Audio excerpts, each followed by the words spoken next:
Olá, alunos do terceiro ano do ensino médio. Hoje eu vou gravar uma revisão do segundo semestre que a gente viu até agora. Eu vou comentar algumas atividades aqui das listas de atividades que a gente fez durante as semanas, né, de agosto. Aqui, a primeira atividade que eu vou comentar é essa aqui, de 10 de agosto a 14 de agosto. Tem dois textos. O primeiro fala sobre o trabalho no sistema feudal e o segundo sobre o trabalho na sociedade capitalista, né? Texto 1 sobre o trabalho feudal na sociedade feudal e o texto 2 sobre o trabalho na sociedade capitalista. Aí aqui pergunta qual a principal diferença entre o trabalho nessas duas sociedades, né? Principal diferença, na sociedade medieval, a sociedade era ruralizada, né? Então, o trabalhador, eles eram os servos. Eles utilizavam a terra e os instrumentos, né, para trabalho agrícola do senhor feudal, mas não pertencia a eles. Ele tinha um acordo, né, de vassalagem e produzia na propriedade do senhor feudal. O servo, ele não era assalariado e ele não era um escravo.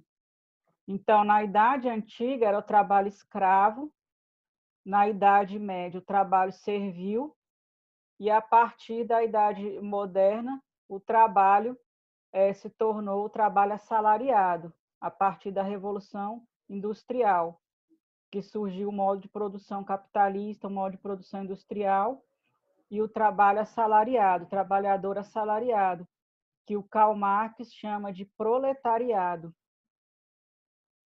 Qual é a origem dessa palavra proletariado? A origem é da palavra proletariado de prole. O que é a prole? É a família com os filhos, né? Por que ele usou essa palavra, proletariado? Porque essa classe social trabalhadora, ela estava reduzida a só atender às necessidades básicas da existência. Vender a força de trabalho para receber um salário e sobreviver. Atender às necessidades básicas, né, de alimentação, moradia precária e sobreviver, né? E agora a burguesia, eles tinham os meios de produção, né?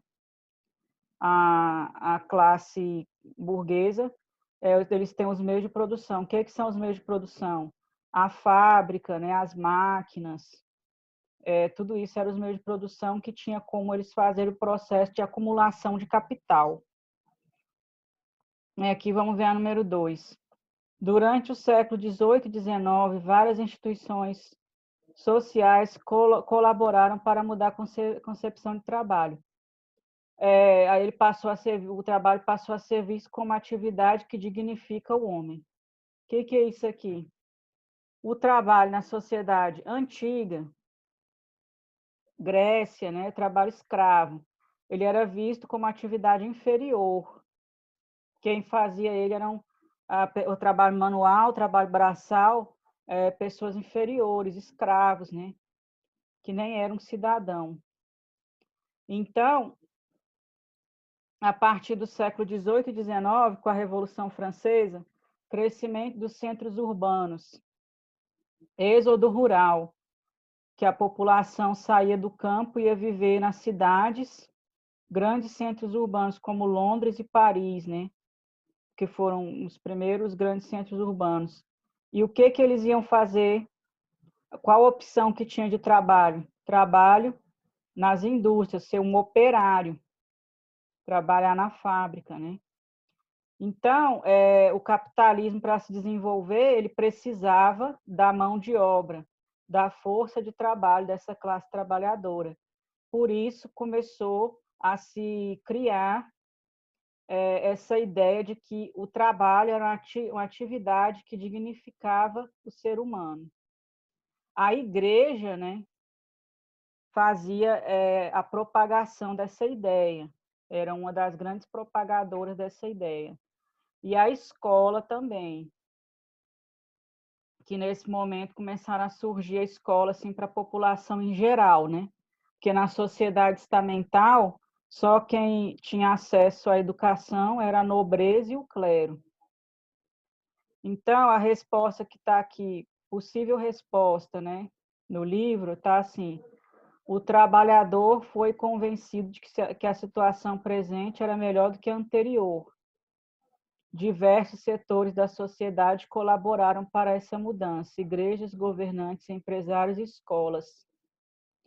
O trabalhador estava livre apenas legalmente, porque na realidade se via forçado pela necessidade de fazer o que lhe impunham, e trabalhava mais horas do que antes. Aqui nessa resposta está envolvido várias coisas. Primeiro, como que eram as condições de trabalho nesse período aqui, século XVIII e XIX? Longa jornada de trabalho, até 12 horas de trabalho, condições precárias, baixos salários, exploração da força de trabalho, né? Baixa remuneração. Tinha os bairros operários, né? Que eles construíam casas, tipo alojamento próximo às fábricas, para que os trabalhadores ficassem confinados ali, próximo às fábricas, só dedicando a vida ao trabalho. Isso que o Karl Marx vai chamar de alienação, né? A pessoa, o ser humano explorado, dedicado a uma atividade como essa, né? Que era esse trabalho nas indústrias. E a alienação também quer dizer assim, no sentido de distanciamento, porque o que ele produz não pertence a ele.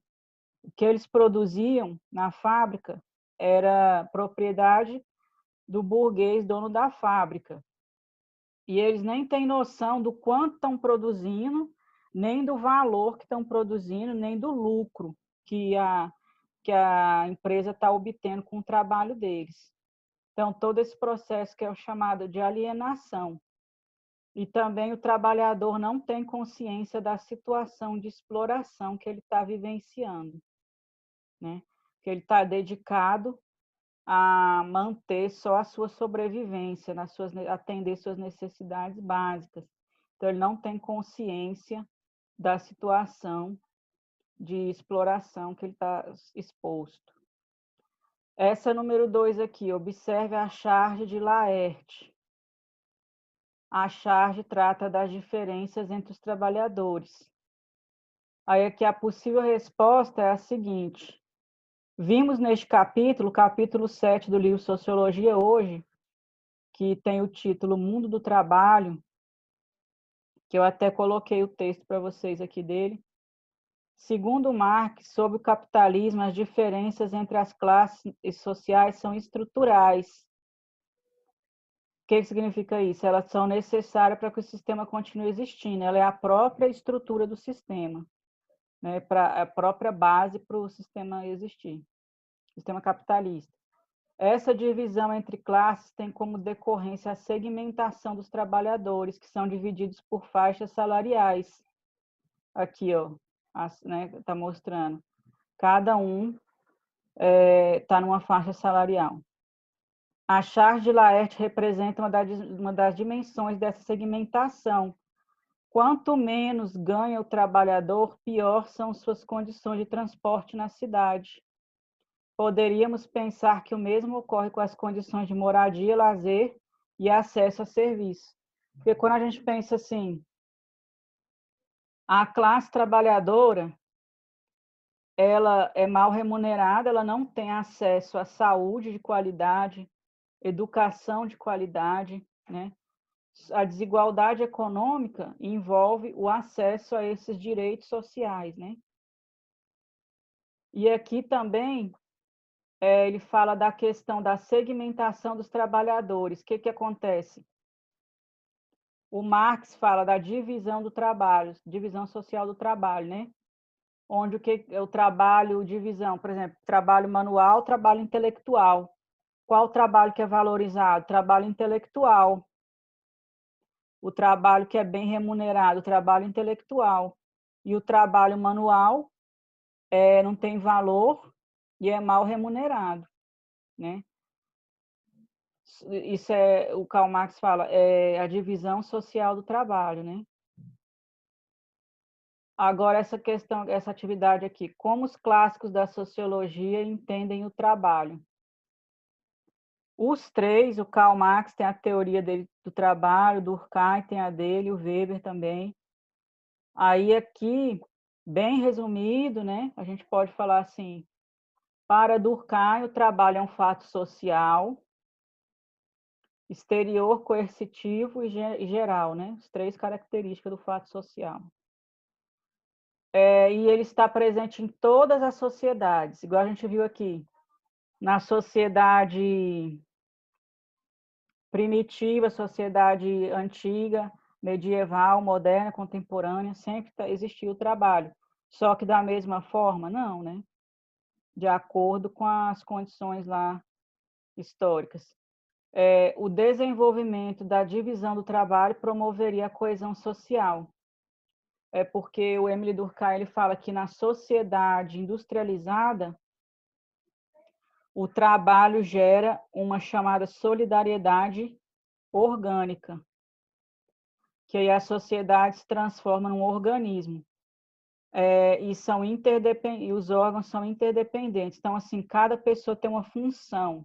As especializações em funções e são interdependentes. Por exemplo, eu que produzi todos os objetos que eu estou utilizando aqui? Não. Então, eu dependo do trabalho de outras pessoas. Se eu sou professora, meu trabalho é esse, mas aí eu preciso de, por exemplo, ir no mercado, sou eu que produzi os alimentos? Não, depende do trabalho do produtor rural até chegar no consumo, né, no mercado. Então, as profissões, cada um faz uma função e um depende do outro, porque essas funções são especializadas. Aí, o Max Weber, ele fala da questão do encontro do desenvolvimento do capitalismo com a religião protestante, né? A reforma protestante, ela trouxe uma nova visão cristã, né? Uma nova visão religiosa. O que o Max Weber fez? Ele leu as obras, né, do Lutero, do Calvino, e aí ele viu que a ética protestante, os valores que estavam sendo desenvolvidos ali naqueles textos, era a dedicação ao trabalho, né? Principalmente o Calvino. Ele falava assim que a melhor forma de agradar a Deus era a dedicação ao trabalho, a vida ascética, ascetismo intramundano, uma vida regrada, poupar, né? Não gastar dinheiro sem necessidade e dedicação ao trabalho. E todos esses princípios aí, eles tinham afinidade tiveram afinidade com a formação do capitalismo, né? Incentivando as pessoas à dedicação ao trabalho e às as práticas sociais e econômicas, né? Daquela época. A perspectiva de Karl Marx. Ele fala o trabalho como fator fundamental da história humana, assume formas particulares no capitalismo, contribuindo para a reprodução social do capitalismo, introduzindo tensões e conflitos, com base na exploração do trabalho assalariado. Aí ele fala que a estrutura social do capitalismo se reproduz e com ela a divisão da sociedade em classes. Processo de luta de classe, né, de divisão e de antagonismo entre burguesia e proletariado. Aí aqui ele fala como a exploração do trabalho gera alienação no trabalhador coletivo. Aí eu já falei um pouquinho no começo, né? O que é essa alienação? E ele fala assim também, o capitalista contrata a força de trabalho, ele paga ao trabalhador apenas uma parte do trabalho realizado, por isso que ele tem o lucro. Essa operação de aparente igualdade na compra e venda da força de trabalho conduz à alienação do trabalhador em relação ao seu trabalho. Ele vende sua força de trabalho, mas recebe apenas por parte do trabalho realizado. Esse conceito aqui é chamado também de mais-valia, né? Que é o processo em que o burguês faz a acumulação de capital, porque ele paga o trabalhador, mas o lucro que o trabalhador dá para ele é maior do que o salário que ele recebe como remuneração. E aí faz o processo de acumulação de capital. Então, ele fala assim, como a burguesia tem os meios de produção, eles conseguem fazer o processo de acumulação de capital e ficar cada vez, né, dizendo assim, claramente, cada vez mais rico, né? E o trabalhador não tem como acumular capital, porque ele recebe o salário, que é o valor que só dá para ele sobreviver e para atender às necessidades básicas. Eu vou parar por aqui. Essa foi a nossa revisão. Até mais.